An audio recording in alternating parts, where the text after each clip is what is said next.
My fellow Americans, tonight I want to speak to you about what the United States will do with our friends and allies to degrade and ultimately destroy the terrorist group known as ISIL. As Commander-in-Chief, my highest priority is the security of the American people. Over the last several years, we have consistently taken the fight to terrorists who threaten our country. We took out Osama bin Laden and much of al-Qaeda's leadership in Afghanistan and Pakistan. We've targeted al-Qaeda's affiliate in Yemen and recently eliminated the top commander of its affiliate in Somalia. We've done so while bringing more than 140,000 American troops home from Iraq and drawing down our forces in Afghanistan, where our combat mission will end later this year. Thanks to our military and counterterrorism professionals, America is safer. Still, we continue to face a terrorist threat. We can't erase every trace of evil from the world, and small groups of killers have the capacity to do great harm. That was the case before 9/11, and that remains true today. And that's why we must remain vigilant as threats emerge.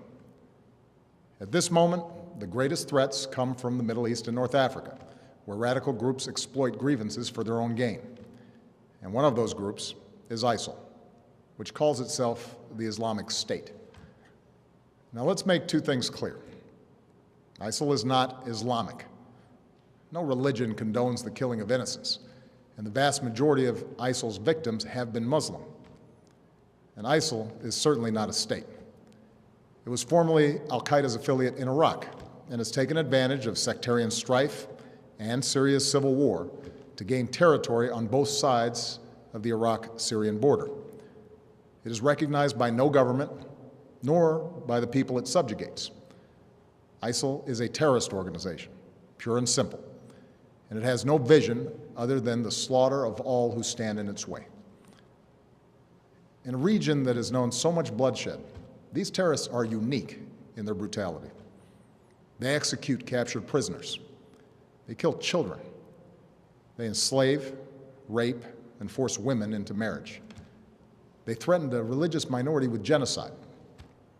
And in acts of barbarism, they took the lives of two American journalists, Jim Foley and Steven Sotloff. So ISIL poses a threat to the people of Iraq and Syria and the broader Middle East, including American citizens, personnel, and facilities. If left unchecked, these terrorists could pose a growing threat beyond that region, including to the United States. While we have not yet detected specific plotting against our homeland, ISIL leaders have threatened America and our allies. Our intelligence community believes that thousands of foreigners, including Europeans and some Americans, have joined them in Syria and Iraq.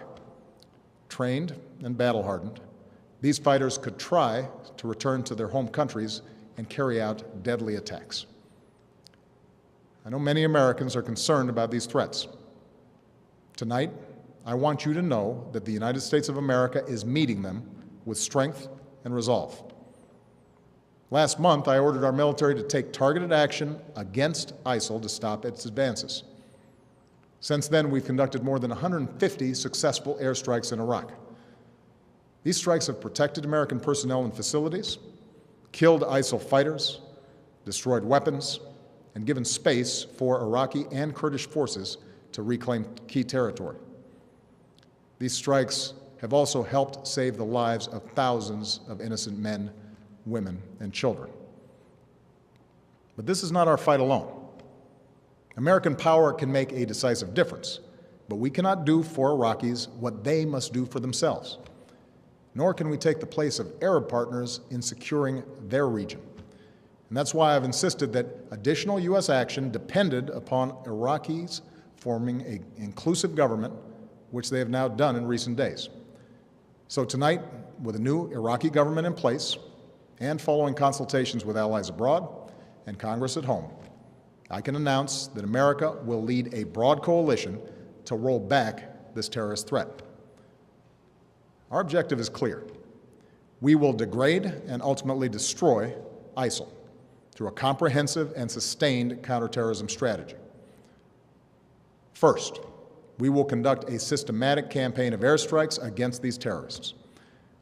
Working with the Iraqi government, we will expand our efforts beyond protecting our own people and humanitarian missions so that we're hitting ISIL targets as Iraqi forces go on offense. Moreover, I've made it clear that we will hunt down terrorists who threaten our country wherever they are. That means I will not hesitate to take action against ISIL in Syria as well as Iraq. This is a core principle of my presidency. If you threaten America, you will find no safe haven.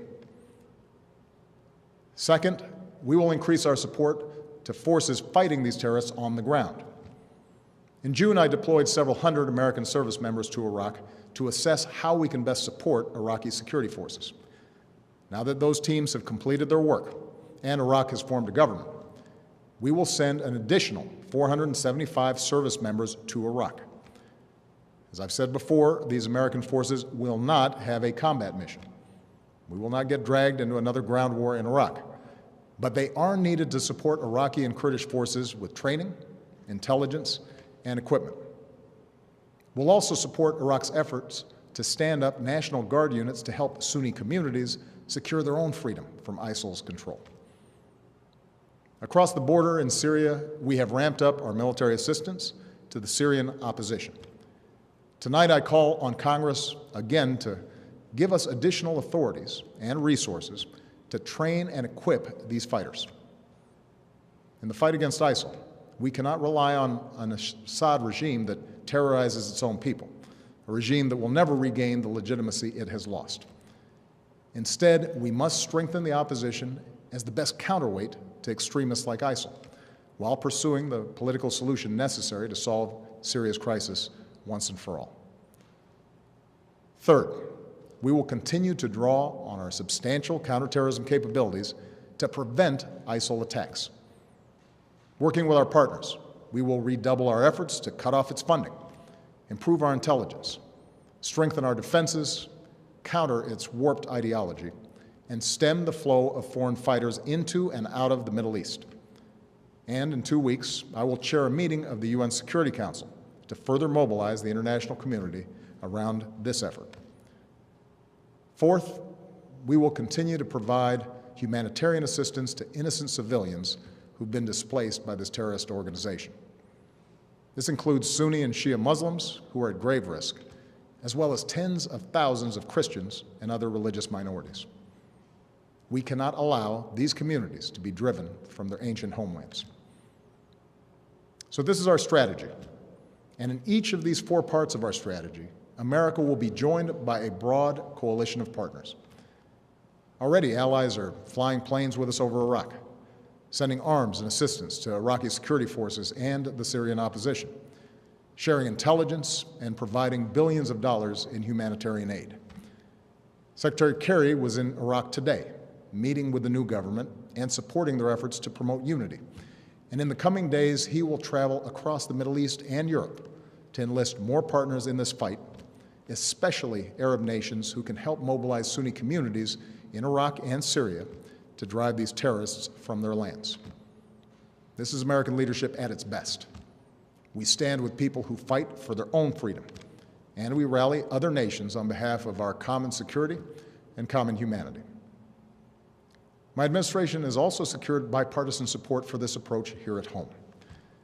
I have the authority to address the threat from ISIL, but I believe we are strongest as a nation when the President and Congress work together.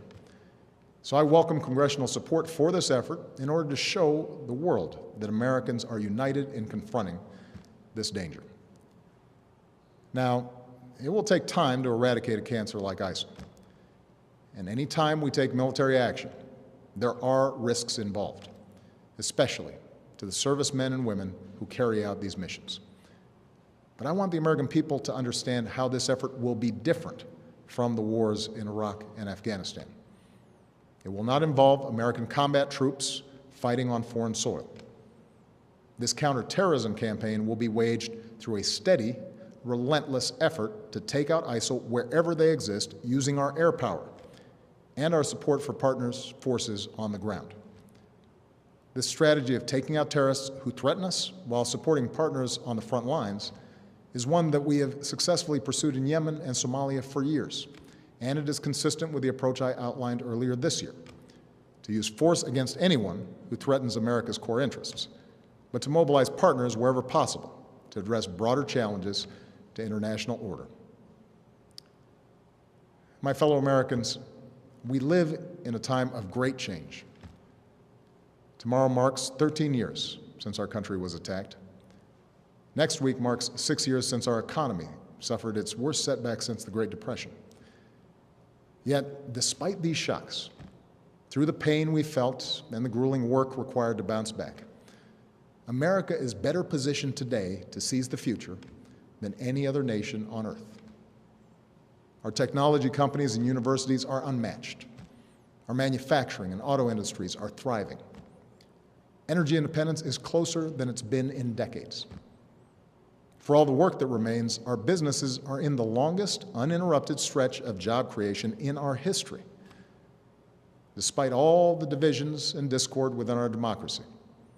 I see the grit and determination and common goodness of the American people every single day, and that makes me more confident than ever about our country's future. A broad American leadership is the one constant in an uncertain world. It is America that has the capacity and the will to mobilize the world against terrorists. It is America that has rallied the world against Russian aggression and in support of the Ukrainian people's right to determine their own destiny. It is America, our scientists, our doctors, our know-how that can help contain and cure the outbreak of Ebola. It is America that helped remove and destroy Syria's declared chemical weapons so that they can't pose a threat to the Syrian people or the world again. And it is America that is helping Muslim communities around the world, not just in the fight against terrorism, but in the fight for opportunity and tolerance and a more hopeful future. America, our endless blessings bestow an enduring burden.